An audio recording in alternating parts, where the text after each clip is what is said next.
Nous allons parler d'Ami. Ami qui est un outil numérique pour relier les aidants et les aidés, avec mes deux invités. Tout d'abord, Cybèle Stéphanie Rosé, qui est la directrice générale des béquilles du cognitif, et Mehdi Melouk, qui est responsable e-santé de cette même société. Bonjour à tous les deux. Bonjour Frédéric. Bonjour Euh, Frédéric. on va peut-être commencer par Cybèle. Peut-être présenter rapidement, pour faire le teasing, la solution Ami, et après on parlera de votre parcours. Très bien. Écoutez, oui, on est très heureux de vous présenter Ami pour assistant mémoriel interactif. Nous sommes dans le domaine de la tech. C'est une innovation qui a été pensée par un aidant épuisé, avec une maman avec des problèmes cognitifs, d'où le nom de l'entreprise, les béquilles du cognitif. Et il a pensé une innovation qu'il a travaillé pendant 7 ans. Cette innovation AMI, ça veut dire assistant mémoriel interactif, elle relie les aidants et les aidés. D'accord. Elle permet cette organisation, cette charge qui porte sur l'aidant. Elle permet au quotidien d'accompagner l'aidant et l'aider. Concrètement, ça se concrétise par une application. Oui, tout à fait. Alors, Mehdi en parle mieux parce que c'est notre responsable e-santé avec un parcours très santé aussi.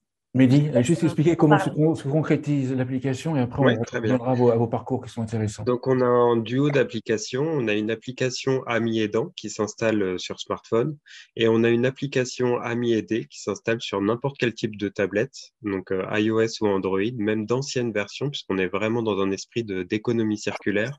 Donc, de pouvoir récupérer une vieille tablette dans la famille, de pouvoir acheter une tablette reconditionnée à moindre coût.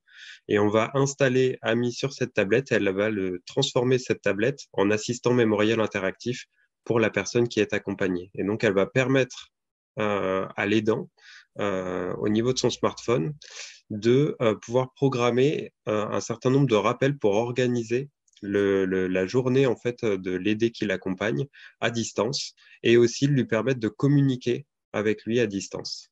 D'accord. Cybèle, je pense qu'il faut peut-être parler de votre parcours parce qu'il est intéressant, vous verrez, pour ceux qui nous suivent, il est intéressant pour la fin de la vidéo sur comment la solution AMI va être distribuée. Tout à fait. Alors moi, comme je le dis souvent, donc j'ai 51 ans, j'ai toute ma carrière en mutualité, groupe de protection sociale. C'est ce qui m'anime, être là pour les autres. La question s'est posée très vite pour moi. Je suis rentrée en mutualité à 23 ans comme élue. Puis ensuite, en tant que salarié, accompagner les transformations, la formation des collaborateurs sur les nouvelles questions de protection sociale, les solutions de prévoyance, d'épargne retraite, l'accompagnement tout au long de la vie. Et très vite, je me suis retrouvée sur la question de la dépendance. Alors à l'époque, on ne parlait pas de perte d'autonomie, on parlait de dépendance dans les années 2000.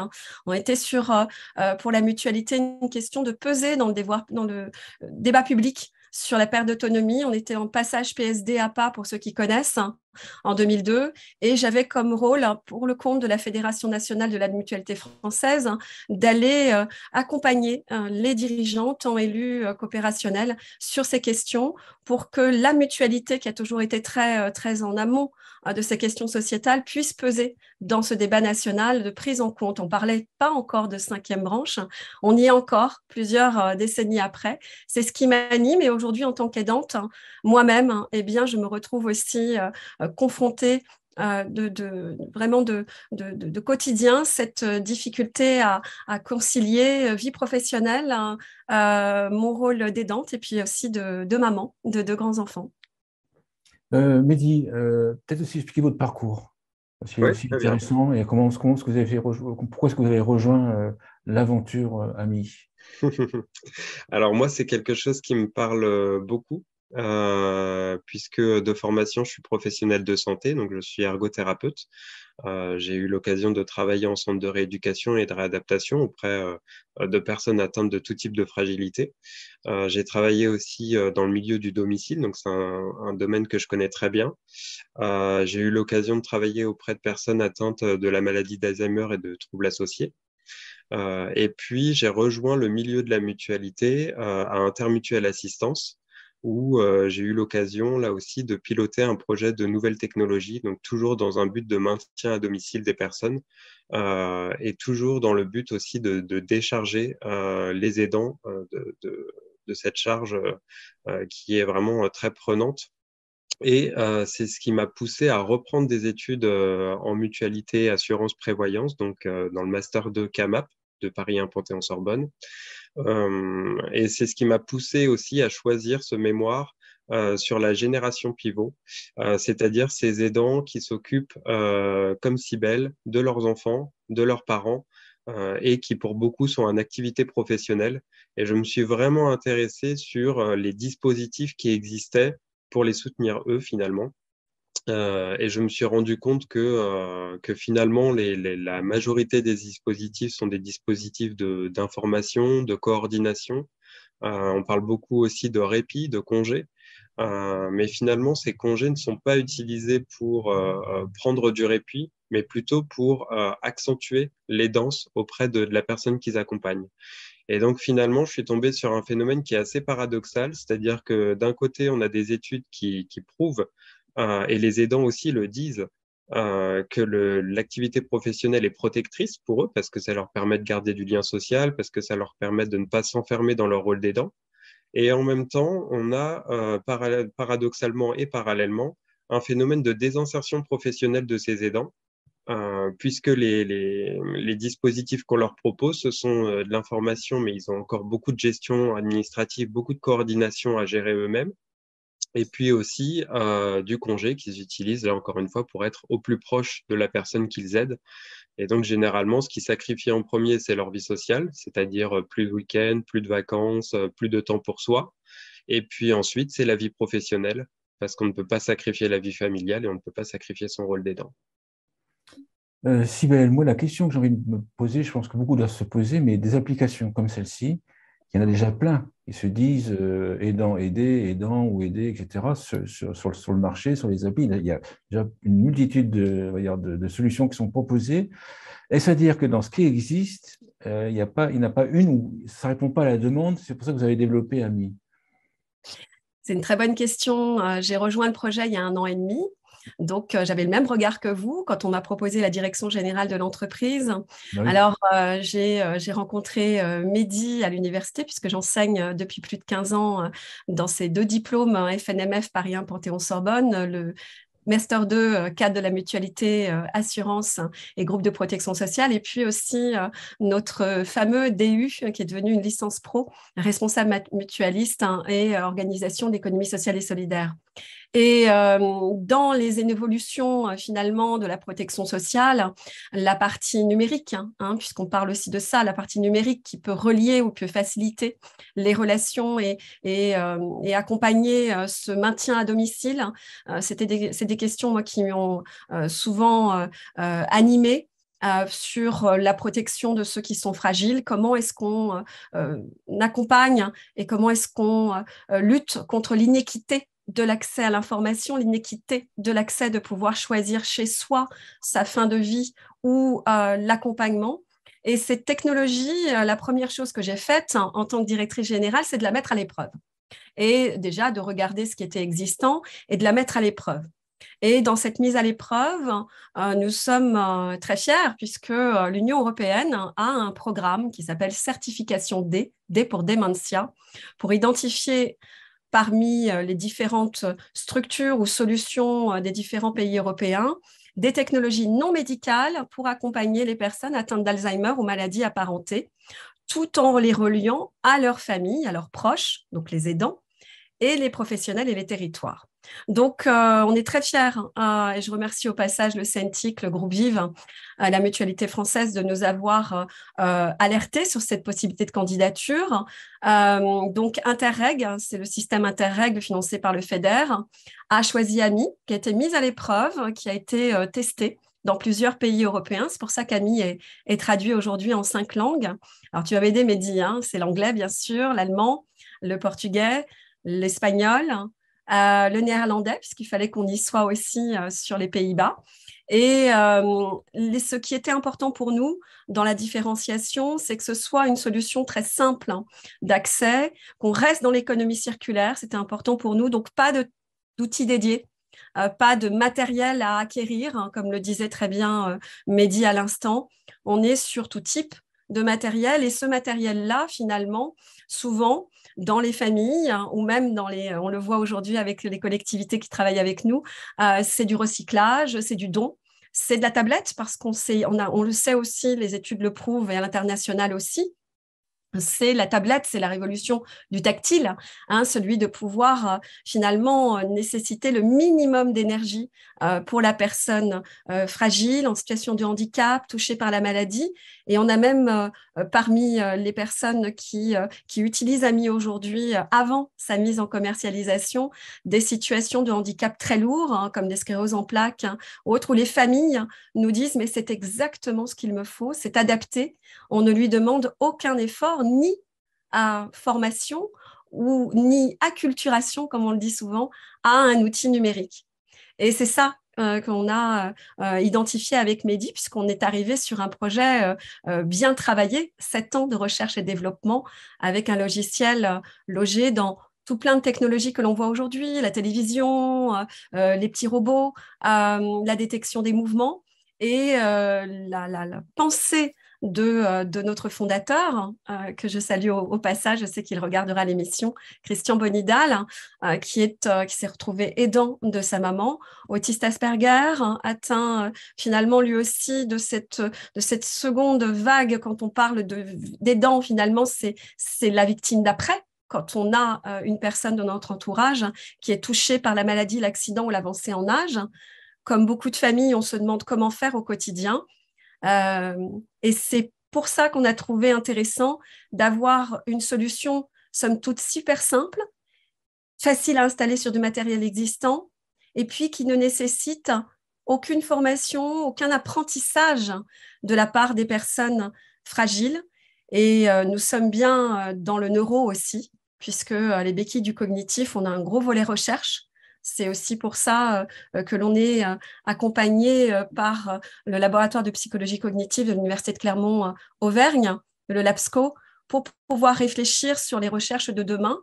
La stimulation cognitive pour nous est très importante et c'est ce qu'on observe dans les solutions médicales comme on dit, non invasives, non thérapeutiques. On parle de solutions qui viennent au quotidien soutenir ces personnes touchées par des maladies neurodégénératives et sur lesquelles on peut agir en action de prévention. Donc l'axe de prévention est très fort pour nous et c'est ce qui retient l'attention de nos partenaires. Mehdi, les fonctionnalités actuelles d'AMI, c'est communication entre aidants et aidés, l'aidant qui organise certains trucs, certains vous allez expliquer pour l'aider. Qu'est-ce qu'il y a d'autre comme fonctionnalité? Oui, alors il y a une fonctionnalité qui est assez intéressante, qui se trouve dans l'ergonomie en fait de la tablette. Donc il faut savoir que cette interface, notre page d'accueil au niveau de la tablette, est basée sur le rythme circadien. Donc qu'est-ce que c'est que le rythme circadien? C'est simplement le rythme biologique des 24 heures que l'on a tous, et c'est-à-dire qu'on est en activité la journée, on se repose la nuit, on dort, et du coup ça préserve nos fonctions cognitives. Et on s'est demandé comment est-ce qu'on pouvait faire pour faire retrouver ce rythme-là à des personnes qui sont en fragilité cognitive ou qui sont un peu désorientées au niveau temporel. Et donc, ce qu'on a fait, c'est une interface en fait avec un soleil qui se déplace de gauche à droite sur un arc de cercle. Et donc, le matin, vous avez le soleil qui est tout à gauche de la tablette et qui va se déplacer tout au long de la journée, qui va arriver donc en plein milieu à midi et puis qui va retourner encore sur la droite avec une luminosité de l'écran qui s'adapte tout au long de la journée. Et on a un écran en fait qui se noircit la plupart du temps et qui se rallume sur cet écran-là toutes les 15 minutes. L'idée, c'est vraiment d'une part d'économiser le matériel le plus possible, mais aussi d'attirer l'attention de cette personne sur l'écran et que d'un seul coup d'œil, cette personne puisse se replacer dans le temps, voir simplement avec la position du soleil et la luminosité de l'écran à quel moment elle se situe dans la journée. D'accord, donc communication, organisation, repérage temporel, j'allais dire. Oui, tout à fait. D'autres fonctionnalités actuelles que vous voulez développer? Alors oui, tout à fait. On a effectivement dans l'idée, hein, dans notre roadmap en tout cas actuellement, le fait de pouvoir s'interfacer avec d'autres outils qui seraient aussi très utiles à ces personnes-là, qui le sont déjà d'ailleurs en partie, c'est-à-dire de la téléassistance, mais aussi des objets connectés avec des informations de santé qui pourraient là encore faire partie aussi de tout un axe de prévention. Et puis, nous avons aussi la téléconsultation qui a été relevée notamment lors de certaines expérimentations avec des médecins traitants qui faisaient des préconsultations avec leurs patients de par cet appel vidéo qui donne un décrochage automatique et donc qui permet d'être très facilement en lien avec des personnes fragilisées à leur domicile. Sybelle, tout à l'heure, je disais que votre parcours était intéressant. Je pense que j'avais l'idée de vous poser la question, comment est-ce que l'application va être distribuée et le rapport avec Oui, votre oui, oui. En parcours. fait, quand on parle souvent entre nous de l'effet démo, c'est-à-dire de ce moment où, comme vous, on se dit, mais pourquoi une application de plus? Qu'est-ce que ça va changer? En fait, compte, ce n'est pas une application. L'application, c'est juste un moyen de pouvoir l'installer. Ce qui, moi, m'a interpellée dans la communication, puisque je l'enseigne à l'université depuis des années, c'était d'avoir un outil très adapté. Et c'est ça aussi, en tant que finalement expert de la protection sociale, rendre accessible finalement la protection, la prévention, le soin de soi, le soin de l'autre. C'est des soucis qui m'animent et qui animent ceux qui partagent aussi ces mêmes valeurs, et nous sommes nombreux, heureusement. Le fait de pouvoir présenter une solution, comme le disait Mehdi, qui n'est pas sur du texte, parce que ce que l'on observe aussi beaucoup, c'est du texte. On nous dit, mais finalement, WhatsApp fait très bien du décrochage, j'appelle maman. Mais les personnes que l'on vise ne peuvent plus se servir de téléphone. Elles ne sont pas sur WhatsApp, elles ne peuvent plus tenir un téléphone ni se déplacer. Donc, le fait d'avoir sur tout type de téléphone, pouvoir appeler une tablette, quelle qu'elle soit, à l'autre bout du monde, puisqu'on a des tests aussi à l'autre bout du monde, au Brésil en l'occurrence. C'est des tests qui nous permettent à partir de n'importe quel smartphone, d'avoir un décrochage automatique sur la tablette où l'on voit et on va entendre dans la pièce. Donc, il faut imaginer n'importe quel type de matériel, y compris usager, qui va recevoir cette technologie-là et qui va permettre à la famille d'être en lien et de ne pas se soucier de savoir est-ce qu'elle va répondre, est-ce qu'elle va bien, est-ce que je dois tout de suite appeler ma voisine ou un ami ou un proche ou je ne sais ou les pompiers pour voir si tout va bien parce qu'elle ne décroche pas ou elle n'ouvre pas sa porte. Donc c'est pour ça qu'on pense téléassistance. Et puis du côté du rappel, puisqu'on parlait d'activité quotidienne, on a aussi tous connu, où on connaît aujourd'hui les post-it qu'on colle et qu'on recolle, le petit journal quotidien pour rappeler à telle heure tu prends tes médicaments et observer que malheureusement sur une ordonnance en moyenne, on n'a que 40% d'observation médicamenteuse, donc un vrai souci de prise de médicaments, donc de traitement. Et pour les mutuelles, puisque vous me parliez de distribution d'amis, eh bien, tout naturellement, moi, je me suis adressée à mon univers, celui de la protection sociale, où tout de suite, on a fait le lien entre collègues, entre anciens, je dirais, clients, fournisseurs, du fait qu'Ami était une solution qui pouvait rentrer dans l'axe prévention, dans l'axe inclusion de contrats de complémentaire santé, de prévoyance, de perte d'autonomie. On parle de dépendance, même si c'est des contrats que je connais bien. On a vraiment à révolutionner l'approche de l'assurance dépendance, comme on le dit, et être beaucoup plus en amont sur cet axe de limiter le plus possible finalement cette situation de glissement dans la perte d'autonomie. Donc, vous l'avez compris, c'est une distribution que l'on appelle en B2B2C, c'est-à-dire que nous souhaitons travailler avec des partenaires pour qui, au quotidien, le souci d'une personne atteinte de fragilité est une question importante. Et l'accident, la maladie, l'avancée en âge, c'est des questions que les groupes de protection sociale, les mutuelles, les assureurs ont dans leur cœur d'ADN. Et puis, on l'a aussi avec les collectivités territoriales, les CCAS, les acteurs du maintien à domicile, toutes ces structures qui sont en train de repenser ce qu'on appelle aujourd'hui le virage domiciliaire. Je suis moi-même élus de la mutuelle Mutlog, une mutuelle qui place l'homme au cœur du logement. Nous sommes sur cette approche du domicile. Comment est-ce que l'on peut penser domicile, penser cet aménagement, ou en tous les cas ce quotidien. Donc, vous l'avez compris, nous sommes sur le champ de la protection sociale, de l'inclusion dans des contrats d'assurance, des collectivités territoriales qui se saisissent d'AMI pour maintenir dans leur logement, dans leur habitat, les personnes les plus fragiles, des structures de maintien à domicile, et puis aussi, et ça a été une vraie découverte, notamment par des échanges avec des grandes structures qui ont commencé à nous parler de leurs salariés en situation d'aidance. Alors que l'on soit salarié, public, privé ou même à son compte, quand on a cette activité professionnelle, on se soucie. Et aujourd'hui, il y a un vrai mouvement de fond côté qualité de vie et conditions de travail, QVCT, RSE, pour que les employeurs se saisissent de cette question-là. On est toujours en proximité de la protection sociale, mais il y a cet engagement que beaucoup d'employeurs prennent aux côtés de leurs salariés aidants. Il faut savoir que 70% des salariés qui sont aidants ne le disent pas à leur employeur. Il y a deux axes de distribution d'AMI. Premier axe, mutuelle, acteurs de prévoyance, assureurs pour leurs adhérents, en fait, pour leurs clients.